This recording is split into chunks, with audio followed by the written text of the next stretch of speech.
사랑하는 기쁨의 교회 성도 여러분 안녕하세요.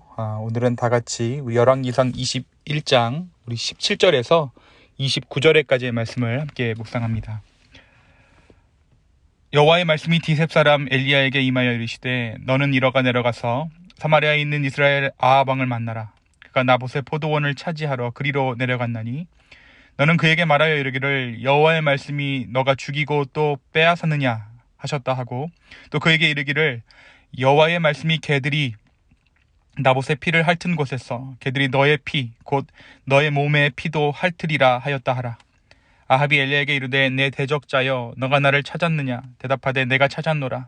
너가 너희 자신을 팔아 여호와 보시기에 악을 행하였으므로 여호와의 말씀이 내가 재앙을 내게 내려 너를 쓸어버리되 내게 속한 남자는 이스라엘 가운데의 매인자나 노인자를 다 멸할 것이요 또 너희 집이 느바세 아들 여로보암의 집처럼 되게 하고 아이야의 아들 바하사의 집처럼 되게 하리니 이는 너가 나를 노하게 하고 이스라엘이 범죄하게 한 까닭이니라 하셨고 이세벨에게 대하여서도 여호와께서 말씀하여 이르시되 개들이 이스라엘 성읍 곁에서 이세벨을 먹을지라. 아합에게 속한 자로서 성읍에서 죽은 자는 개들이 먹고 들에서 죽은 자는 공중의 새가 먹으리라 하셨느니라 하니 예로부터 아합과 같이 그 자신을 팔아 여호와 앞에서 악을 행한 자가 없음은 그를 그의 아내 이세벨이 충동하였음이라.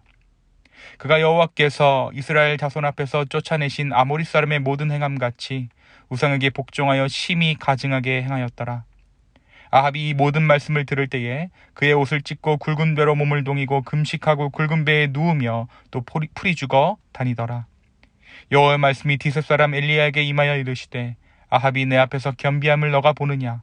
그가 내 앞에서 겸비함으로 내가 재앙을 저의 시대에는 내리지 아니하고 그 아들이 시대에야 그의 집에 재앙을 내리리라 하셨더라. 아멘. 우리가 어제 말씀 가운데 아합이 이스라엘의 나봇이라는 자의 포도원을 빼앗았다는 것을 어제 함께 보았죠. 어제 말씀에서 아합은 이스라엘의 나봇이라는 자의 포도원을 빼앗았습니다. 아합이 나봇의 포도원을 자기의 소유로 삼고 싶어하자 아내 이세벨은 계략을 세워 나봇을 죽입니다. 온 나라에 금식을 선포하고 나봇을 높은 자리에 앉힌 후에 그를 모함하여 반역죄를 씌운 후에 그를 돌로 쳐 죽여버린 것입니다. 이 모든 계략에는 이스라엘 장로들의 암묵적인 동의가 있었고 결국 나봇의 포도원은 아합의 소유가 되어집니다. 모든 것이 아합의 승리처럼 보입니다. 아합이 원하는 대로 나봇의 포도원은 아합의 소유가 되었고 그 일에 법적인 책임을 물을 만한 사람도 본 소유자인 나봇이 죽었기 때문에 더 이상 없어 보입니다. 이스라엘의 장로들은 이미 아합의 편에 선 지 오래입니다.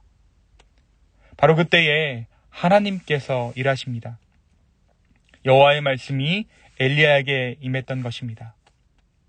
그리고 엘리야에게 이르시기를 아합에게 그의 죄를 드러내고 그가 받게 될 하나님의 심판을 예언하라 말씀하십니다.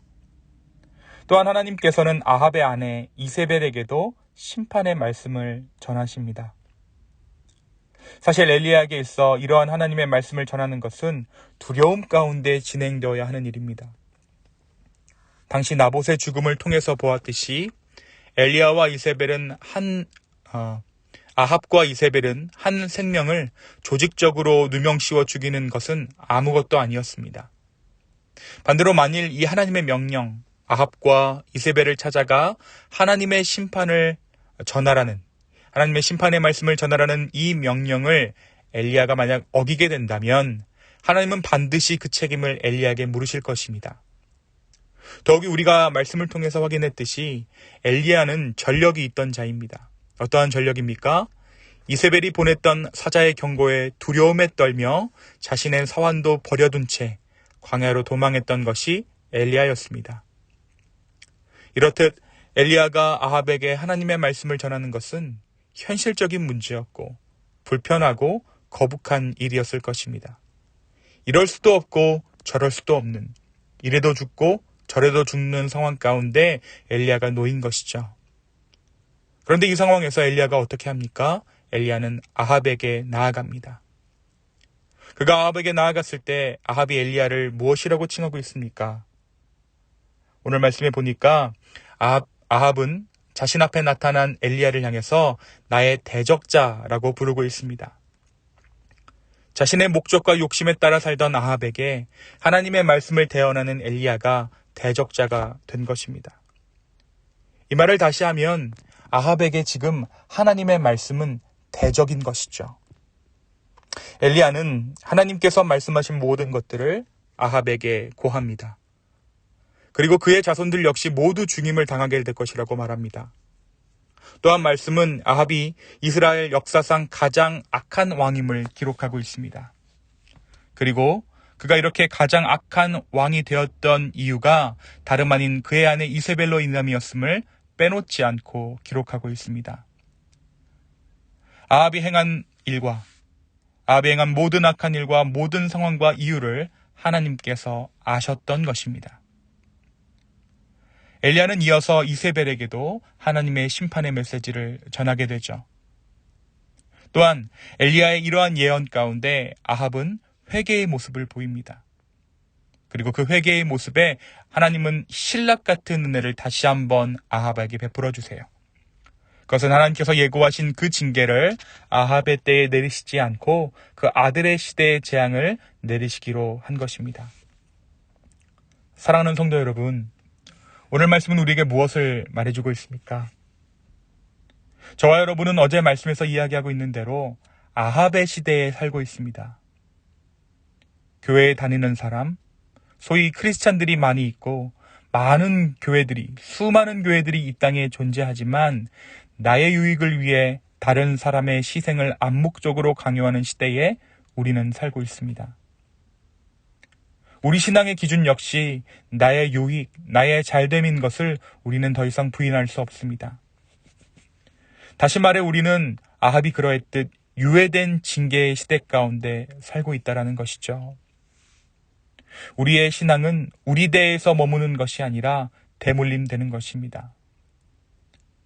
사람들에게 왜 그렇게 열심히 살고 있습니까? 라고 물었을 때 10중 8구 우리 아이들이 저처럼 고생하지 않았으면 좋겠습니다. 라고 말하는 것을 우리가 발견합니다. 그러나 아이러니하게도 그렇게 열심히 사는 것이, 그렇게 열심히 삶으로 우리가 물려주고 있는 것은 하나님의 징계하심이 아닌가 생각해 보게 됩니다. 우리는 좋은 것들을 물려주기 위해 나름 애를 쓰지만 결국 우리가 그들에게 물려주는 것이 하나님의 징계라는 것이죠. 사랑하는 성도 여러분, 우리가 코로나 바이러스를 통해서도 경험하고 있습니다만 무작정 앞만 보고 뛰어가는 우리를 하나님께서는 잠시 멈추어 세우실 때가 있습니다. 아합에게도 그러한 일들이 있었습니다. 하나님은 아람을 무찌르게 하시는 승리로, 다시 말해 은혜로 그를 멈추게 하셨고 또 선지자 엘리야의 경고로 그를 멈추게 하셨습니다. 어떻게 보면 엘리야의 경고 역시 하나님의 은혜였죠. 그러나 그의 뿌리 깊은 죄성, 다시 말해 가정을 이루고 문화가 되고 내재화되어 버린 그의 죄성이 그를 돌이킬 수 없는 죄악의 구렁텅이로 빠뜨립니다. 하나님은 그러한 것을 알고 계시죠. 왜 이 아합이 죄를 지었는지 알고 계셨어요. 다 알고 계셨지만 그것은 그의 핑계일 뿐입니다. 그것은 인간, 우리 쪽의 핑계일 뿐이에요. 오늘 말씀에서 이세벨이 아합의 뒤를 조종했다라는 것을 하나님께서 모르고 계시지 않았습니다. 그러나 모든 것이 죄의 핑계가 될 수는 없습니다. 우리가 우리의 자녀들에게 물려줄 것이 죄의 심판이 아니라 진정한 하나님의 축복이 되게 하려면 우리는 즉시로 우리 죄악의 길에서 돌이켜야 할 것입니다. 우리는 잠시 멈추어 우리가 어디로 향해 달려가고 있는가 다시 한번 바라보아야 할 것입니다. 사랑하는 성도 여러분, 말씀은 우리를 돌이키게 합니다. 말씀만이 우리를 돌이키게 합니다. 그런데 말씀은 참 불편하죠. 거북합니다. 나는 하고 싶은데, 나는 말씀대로 살고 싶은데 안 되니까 그냥 말씀을 애써 외면합니다. 아합이 계속해서 선지자들을 외면했던 것처럼, 또 오늘 말씀에서 엘리야를 발견한 즉시 나의 대적자라고 말한 것처럼 말씀이 나를 대적하고 있는 것입니다. 진짜 하나님의 말씀을 깨닫게 되면 말씀은 우리에게 힘과 용기를 줄 때보다 불편함을 줄 때가 더욱 많습니다. 사랑하는 기쁨의 성도 여러분, 오늘 하루 우리에게 멈추어 서게 하는 은혜가 있게 되기를 소망합니다. 또한 멈추어 설 뿐 아니라 그 길에서 돌이키는 저와 여러분 되기를 간절히 축원합니다. 우리가 돌이킬 때 하나님께서는 오늘 말씀처럼 반드시 우리에게 은혜를 주실 것입니다. 우리를 통해 대물림되는 것이 무엇입니까? 저는 우리의 인생을 통해 죄의 징계가 우리 아이들에게 대물림되는 것이 아니라 하나님의 은혜가 우리 아이들에게 대물림되는 저와 여러분의 인생 되기를 소망합니다. 악한 왕이었지만 아합만큼 하나님의 은혜를 체험한 왕도 없었습니다. 그러나 바울이 이야기한 것처럼 우리가 은혜를 더욱더 체험하려고 죄 가운데 거하겠느냐 했던 그 바울의 말씀처럼 그 은혜를 또 다른 죄의 기회로 삼지 않고 돌이킴의 기회에 삼는 저와 여러분 되기를 예수 그리스도의 이름으로 축원합니다. 오늘 우리의 말씀 가운데 하나님의 불편함이 우리 가운데 있을 때에 주저하지 않고 돌이키는 은혜가 저와 여러분 가운데, 저와 여러분의 인생 가운데 있게 되기를 예수 그리스도의 이름으로 축원합니다. 이 시간 함께 기도하시겠습니다. 주님, 이 엘리야의 이야기를 통하여서 또 아합의 이야기를 통하여서 우리의 모습을 바라보게 하시니 주여 감사합니다. 주님, 우리로 하여금 멈춰서게 하셨는데 정말 우리가 이 멈춰섬의 기회를 통하여 우리가 가던 그 죄악의 길을 돌이키기를 소망합니다. 성령 하나님, 우리를 인도하여 주시고 우리로 하여금 돌이키게 하여 주시옵소서. 감사합니다. 이 모든 말씀 살아계신 예수 그리스도의 이름으로 기도하였습니다. 아멘.